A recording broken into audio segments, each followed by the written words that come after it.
The Scar Heavy in all black. It's a modular battle rifle. Why do you get a Scar Heavy? Why do I have a Scar Heavy? Because it works for me. I like it. You get what you get because you want to get it. It's that simple. No knocks here. A lot of talk about how the Scar Heavy, any Scar model's trash. That term trash, that's used to objective terminology when I'm describing a rifle. So what are the limitations and what are going to be some areas of concern if you are to purchase or use a Scar 17? We'll get right into that.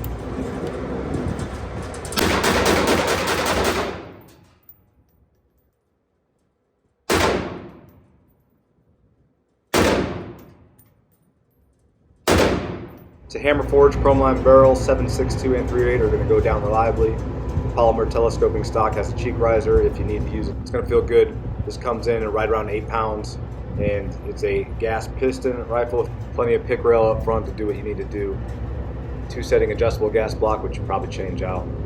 First and foremost, 20 rounds max. That's all it goes in. We're going to flip it around. We always start with the lug boot.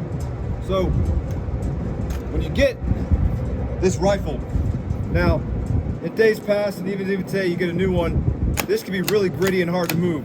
Luckily this one's pretty smooth, and you know, I have no gripes about it, and it's solid. It's not as jiggly as you could. This piece right here could be a little loose. Again, nothing that just, a lot of these areas that I'm going to talk about are what users categorize as trash, or that this rifle is not worth what it costs. But again, you understand what it's made of. There's got to be an understanding of the difference between plastic and polymer. Polymer is very dynamic, many varieties, so this gun is stout in many aspects. All right, 2 bands on here to keep this from popping up or you know, making noise. That's just something you have to do no matter how you use it. That's from past days in any situations. This would manipulate the cheek riser, and here is just for the folding and unfolding of the stock. So to get that stock back out of the way, push it down. All right, flips over. You have the latch. Again, plastic, wear and tear over time. Not a big deal. A concern for some people. Again, those are easy pieces to parts to replace if you can get them. I don't know how often or how much you need to slam it. Not a concern. If you use it over and over, how does that wear down over time? But snap it home, does good. This has the sling attachment points for you, all right? It has some wicked iron sights.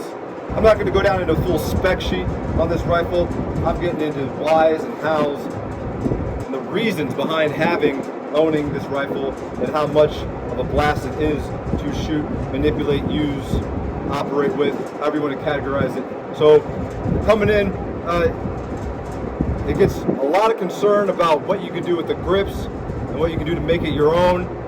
Putting on your own grip in EAR style is a piece of cake. All right. What you may want to test out, what you're going to look at further, is the trigger and how well it is for you. This is subjective. Now, these are not great triggers by any means. It could be substandard mil spec. It could be above what your standard mil spec is. It is literally hit or miss. So test yours out entirely before you sign it over at FNFL. All right. So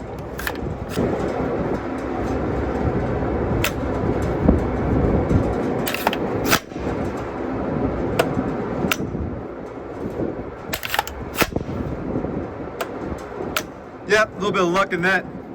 Getting something not so grubby. Man, I felt some bad ones from Scar Heavy, but this is a pretty decent overall in the sense that it's just mandatory that I go out and get the Geisley.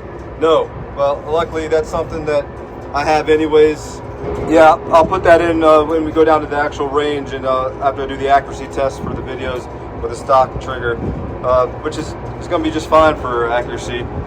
When you're looking at the controls, is it ambi? No, it's not full ambi, but the controls are all familiar AR style controls. You move forward, you have the quad rail, standard, good stuff. I mean, gripping is a little bit different. You got tiny hands or you can't grip it. You have a problem gripping a rail, it's going to be an issue. I don't mind gripping pick rail. It can be uncomfortable for some. Feels pretty good. In this situation, I'd rather it be a pick rail instead of Santoprene. That's just for the banging. Magpul XTM is a good one on there. Fit with that, but Santoprene does its job in certain cases when you're just banging it around. What can be knocked on this rifle is the balance, the front, the back weight of the rifle. That usually is a gripe of some. When you're handling this rifle, whether it's just standing, I have a biped on the front. Use a vertical grip, however you want to grip this. If it's shouldered, it does not feel front heavy. Again, adding that front rail to it, that's by no means what the intent of this rifle was. Some owners decide to go ahead and deck it out as if it's a DMR or something fantastic like that. You can do that. Maybe you don't want to get the 20 barrel rifle. I just think if you do it now that they offer the Creedmoor and you get a solid, reliable Creedmoor version of it, that's what you need. Otherwise, you leave this like this. So you can throw on your vertical grip, angled grip, do what you need without sabotaging the entire purpose of this. Wait. So what is the actual purpose of the Scar Heavy? Go back, read the literature for a FN, go back and just do some history research if you're not familiar. I guarantee you most likely are. Point is, as a civilian, not using this in a duty capacity, you have this rifle because you want to have fun and you want to shoot a large caliber cartridge. That's simple. You want to do it in a manner that doesn't require you to lug it around, have a large rifle case. You could essentially duffel bag this to an indoor range, outdoor range, and have a blast. And what is updated now, again, with the non-reciprocating charging handle, this one is on the outer board for me, since I'm right-handed. This doesn't get snag or anything, nothing on this side. It will come with two if you do get it now. All right. Without that reciprocating, it's not going to bang around your optics too bad. I still wouldn't put anything cheap on here. This is the 3x30 Trijicon, ACOG. Does wonders. It's my bread and butter. It's one of my favorite. Just static optics. Run the RMR on top. Does what it needs to. Now, optic aside, and the debate on what's going to last up here on this rail after you bang it home, especially if you're going to suppress it. The irons that come with this rifle are stout. They're fully adjustable, easy to manipulate up and down the front sight. Lay it over here, pop it up. You say, oh man, I pay what I paid for this rifle and this shouldn't happen. I mean, you have a little bit of variance and wiggle and the tolerances here. I'm sure your zero will be just fine for the intent of this. This is by no means too loose.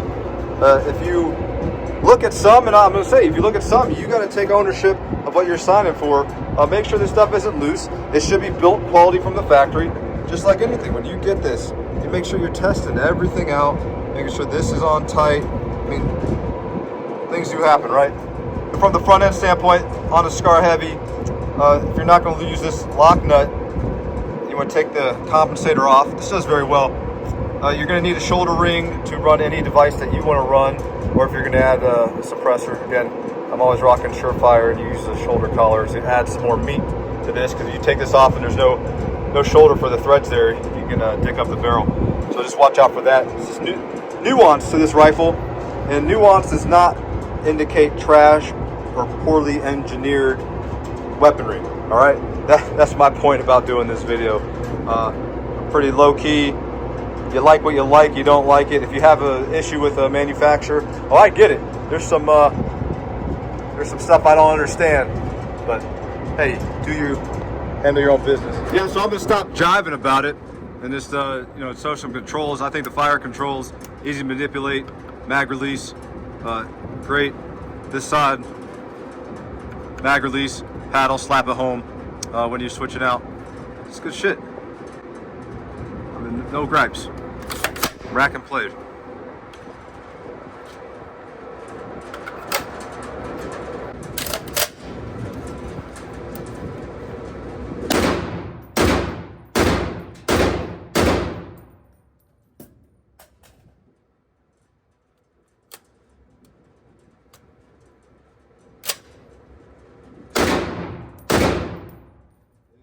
Yeah, shooting is not a problem. Like I said, the pick rail, you got a little bit of bipod action on the front.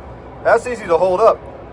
Recoil is lighter than other 308s. It's that simple. That's based on the design, how it happens to just physics happen, man. That's what it is. So that's the best thing about what you are essentially paying for in the cost. Now, I do like being able to have a adjustable back end on this, no different than on a buffer tube, but whether you're bench shooting, laying prone, or anything like that, shouldering. I got some different settings I like to use, and it's quick to throw. It's a quick throw to get done. And then once you're done, you bring it home, slap it in, and man, I don't know why there's so much. I don't understand the negativity around it. It's more like, let's just say, antagonize owners who have it. Let's make them feel some consumer remorse for owning this rifle. You get it, you know the limitations, you know what your warranty is, and just have some fun. When you think about what you're doing when you get this rifle, you're like, yeah, I would love some more rail, and that's about the only thing I miss. So try one out. If you've never tried one, try one out. Let's shoot. Let's send it down range.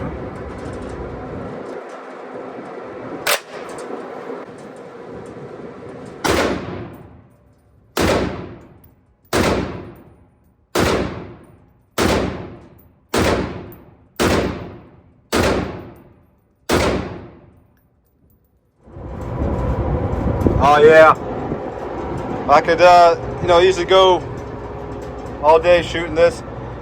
You have fun whether you're up shouldering it, laying it down, prone, bench shooting. It is enjoyable to shoot. It may not be if you get a crusty trigger though. I'm just gonna say that. I know, man, it's like hit or miss. But when this rifle comes together, or if you have to make it come together and you're okay with getting it there, you're not gonna be disappointed. Next time out, do some downrange, go over what to expect when you're dialing in. Other than getting familiar with the trigger, there's not gonna be much of an issue with getting those groups dialed in nice and small. Alrighty? You have yourself a Scar Heavy now. Scar 17's in your hands. You don't wanna dick it up. So what are you gonna pay attention to when you start servicing or modding this rifle? These 3 Allens on the rear, there's 2 on the other side. You need to look out for canting, all right, backing out. Canting simply means that it would not be flush with your receiver now. And that would occur due to suppressing the rifle or repeated use. You don't have to suppress it. The former reciprocating mass that went along with this continued use. If you're worried about them rotating on you, all right, they need to come out. If you're adding new panels up front, extending the rail, use a heat source. No flame needed. Use a heat source to get these out. You would eventually strip these if you do not use a heat source. They are in there tight. 603 Loctite is something you need to get familiar with also. It's a green version of the Loctite. Grab some of that when you start servicing this rifle. And be aware of these Allens as you come across in the Torques. They're not all the same size. I think people go at servicing this rifle really quick, excited to do a few mods, and don't realize that. So check your sizes on that service manual. If you feel the need to, you can take a pen and mark these angularly as you get them torqued down correctly. Anytime you're done servicing this rifle or backing these out, you can mark them. It's not something that I necessarily do. I do know if you do it, but there's no reason the way that I run this for them to back out, but it doesn't hurt. You want to put some wax marks on the mark. As far as jetting goes, you have a few companies that offer decent solutions, and there's a variety of jets to handle any suppressor that you throw at this.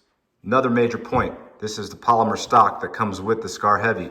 There's now the Scar 20 that's been out for a minute. It's the SSR stock. SSR would give you the cheek riser adjustment and it doesn't fold. Use this stock or that stock. Any other material stock, some sort of metal, is going to cause the same or similar issue with the canting and backing out because this polymer has some give to it. All right, yeah, so that bolt slamming back consistently, you can see what surface you have available to take that impact. As soon as you add a metal component as a stock, you're just asking for issues. All right, you remove the give over time. I'd expect these to cant too. Now this is non-reciprocating. I don't know if that's gonna be that big an issue. I don't have any data on that, but you gotta understand with constant use and firing, just something you have to pay attention to. Otherwise it's your own risk and you'll pay for the mistakes down the road. With the Scar and the way that FN handles their warranty, you pay to play with this rifle. It comes decent out of the box to you. You have a blast. Just making it your own is what it's all about, to really take ownership of this experience.